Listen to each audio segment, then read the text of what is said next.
Hello friends, welcome to நேசம் fashion. இப்போ நம்ம பார்க்க போகிறது ஐமன் செயின் கலெக்ஷன். சேனலை சப்ஸ்கிரைப் பண்ணாதவங்க சப்ஸ்கிரைப் பண்ணுங்கள், பெல் ஐக்கானை கிளிக் பண்ணுங்கள்.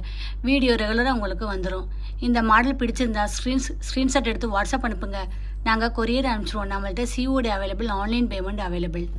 பாருங்கள், மயில் டிசைன் சூப்பராக இருக்கு. பாருங்கள், 24 இன்ச்சு ஃபினிஷிங்லாம் பாருங்கள், சூப்பராக இருக்குது. பாருங்கள், செம்மையாக இருக்குது. நல்லா கலராக இருக்குது. ஸ்டோன் வச்சு சூப்பராக இருக்குது. மயில் டிசைன், ரியல் கோல்டு எப்படி இருக்குமோ அப்படி இருக்குது. 24 இன்ச். இதோட ப்ரைஸ் 850, 850 ரூபா. Super quality. போட்டிங்கன்னா நீட்டாக இருக்கும், க்யூட்டாக இருக்குது. பாருங்கள், சூப்பராக இருக்குது. ரியல் கோல்டு எப்படி இருக்குமோ அப்படி இருக்குது, சூப்பராக இருக்குது. இந்த மாடல் பிடிச்சிருந்தா ஸ்க்ரீன்ஷாட் எடுத்து வாட்ஸ்அப் அனுப்புங்க. வீடியோ டெய்லி ஷார்ட்ஸில் போடுவோம், நிறைய மாடல் போடுவோம். பாருங்கள், உங்களுக்கு பிடிக்கும். எங்களுக்கு சப்போர்ட் பண்ணுங்கள், சப்ஸ்கிரைப் பண்ணுங்கள். நெக்ஸ்ட் வீடியோவில் பார்க்கலாம். தேங்க்யூ.